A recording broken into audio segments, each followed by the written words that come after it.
Nous parlons de cette actualité pour démarrer la 79e occasion pour les chefs et dirigeants de chefs d'État africains et du monde de se retrouver ensemble pour parler, on va le dire ainsi, des chefs d'État africains ont déjà commencé à faire le déplacement, d'autres sont déjà sur le territoire, du moins à New York, pour s'exprimer à l'hémicycle. Edmond Keté, pour vous, quelle plus-value de l'organisation d'une assemblée générale comme celle-là chaque année, alors que les crises dans le monde continuent de s'enliser? Ça, c'est une question je crois qu'il faut la poser aux chefs d'État africains. Dans leur ensemble, il faut leur demander, année après année, Oui.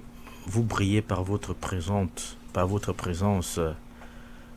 je vais dire, dans cette salle-là, vous brillez par votre présence, vous succédez les uns après les autres, je vais dire, à l'estrade de l'ONU, vous tenez des discours, and then what? C'est quoi la valeur ajoutée de votre présence année après année? Si je prends pour champ opérationnel l'Afrique, je vais dire, je me limite à l'Afrique comme champ opérationnel par rapport aux missions dévolues à l'ONU. On sait très bien que l'ONU a été créée au lendemain de la Seconde Grande Guerre. Elle a été créée pour remplacer la SDN, la Société des Nations, qu'on estimait qu'elle n'avait pas réussi dans ses missions et qui n'avait pu ni anticiper ni réussi à stopper la Seconde Grande Guerre. Alors, on a pensé à mettre en place l'ONU, c'était juste après 1945. Alors, au jour d'aujourd'hui, comme je le disais, si je ne prends que l'Afrique comme le champ opérationnel, la question est de savoir quel a été le rôle de l'ONU pour le maintien de la paix, n'est-ce pas, dans ce continent. Aucun continent n'a jamais autant martyrisé que l'Afrique depuis 1945, justement. L'Afrique, c'est le champ d'expérimentation, ça a été le laboratoire d'expérimentation de toutes les grandes atrocités. Je ne vais pas revenir là-dessus. Toutes les atrocités se sont perpétrées sur le sol africain. Si je prends un pays comme la RDC, par exemple, la RDC, ça fait 60 ans de présence. Non, 60 ans, depuis combien d'années? Ça fait pratiquement 30 ans. 30 ans de présence de l'ONU en RDC. Vous avez l'impression que depuis l'assassinat de Patrice Emery Lumumba et des autres, vous avez l'impression que la RDC, c'est un véritable pays qui peut parler, qui a la maîtrise de l'intégralité de ses frontières, qui a connu une paix sur l'ensemble de son territoire, malgré la présence de l'ONU dans dans cet espace géographique. Est-ce que vous avez cette impression-là que l'ONU a joué un rôle ou que l'ONU a impacté en quoi que ce soit pour, n'est-ce pas, la paix et la stabilité de ce pays? Au contraire, si vous avez vu l'exaspération des Congolais, à un moment donné, ils ont crié toute leur colère et leur indignation en chassant l'ONU, justement parce qu'ils estimaient qu'en 30 ans de présence, l'ONU a plutôt exacerbé les tensions et a ravivé les antagonismes, n'est-ce pas, dans ce pays-là. Je vais prendre plusieurs autres pays. Voilà le Soudan qui est en train d'être une tragédie humaine sous nos yeux. Vous avez des Soudanais qui sont dans une bestialité à nul autre pareil. Et voilà les chefs d'État africains. Je n'ai vu aucune initiative africaine allant dans le sens d'arrêter la saignée au Soudan. Je n'ai vu personne, en dehors de quelques discours, je n'ai pas vu une délégation africaine dire nous allons nous constituer pour aller parler aux Soudanais, aux belligérants soudanais. Pourtant, une délégation de l'Union africaine avait été annoncée, mais celle-ci n'a finalement jamais foulé le sol soudanais. Non, jamais. Elle a été annoncée, mais elle n'a jamais foulé le sol soudanais.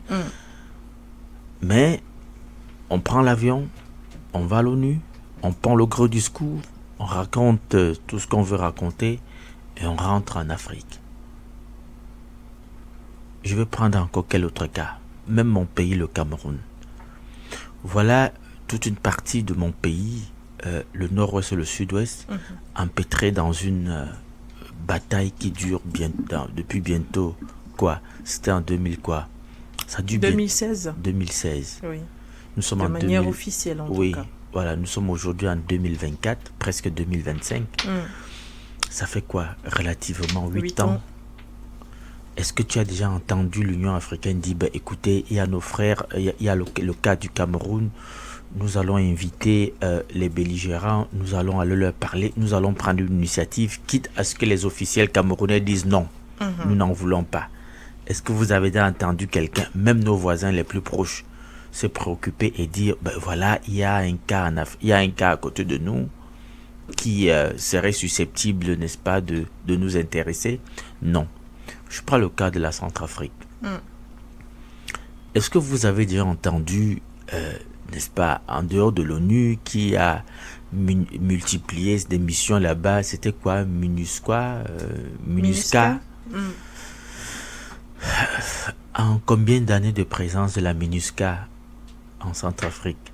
Est-ce que vous avez l'impression que ce pays, n'est-ce pas, répond aux exigences, n'est-ce pas, d'un véritable pays, d'une nation? Non. Ce pays a été saucissonné par des seigneurs de guerre qui règnent comme des empereurs, chacun sur un bout du territoire.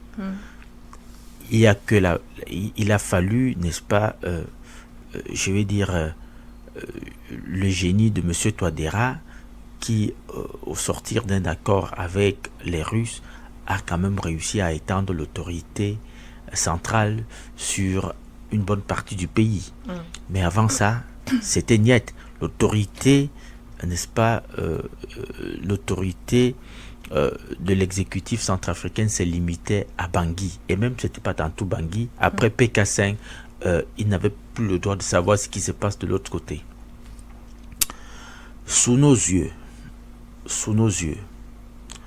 on a vu comment est-ce que certaines puissances impérialistes ont élaboré un stratagème de partition du Mali, ont élaboré un stratagème de partition du Burkina, ont élaboré un stratagème pour faire main basse sur l'uranium nigérien. On a vu ces trois pays souffrir. C'est tous les jours qu'on avait des informations, les unes aussi abjectes que les autres par rapport aux civils qui étaient tués dans ces pays-là. Il s'en est fallu de peu, le Nord Mali allait être coupé du reste du pays. Il a fallu, je vais dire, le courage, il a fallu, je vais dire, la ténacité, il a fallu la pugnacité d'un homme comme Assimi Goïta et tous ceux qui l'accompagnent pour pouvoir, je vais dire, renverser la vapeur et revenir, je vais dire, renverser la vapeur et ramener le pays à un état acceptable. Aujourd'hui, ils se battent comme des beaux diables, ils se battent avec tous les moyens qui sont les leurs, abandonnés de tous.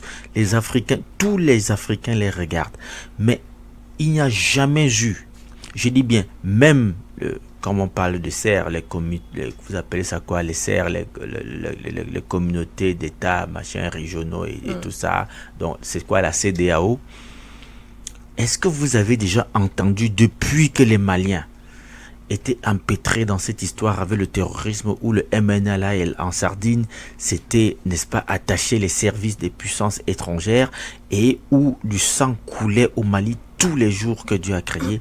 Est-ce que vous avez déjà entendu, n'est-ce pas, cette CEDEAO dire non, écoutez, nous allons mobiliser quand même des forces pour aller aider nos frères maliens à préserver de ce qu'il y a de plus cher pour une nation, c'est-à-dire sa souveraineté et l'intégrité de ses frontières. Est-ce que vous avez entendu cela? Non. Il y a eu des mobilisations, par contre, Edmond Kyaté, mais c'était pour réagir au Niger.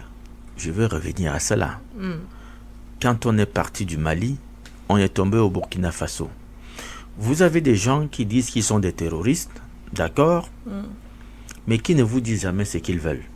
Je dois vous rappeler que le terrorisme est né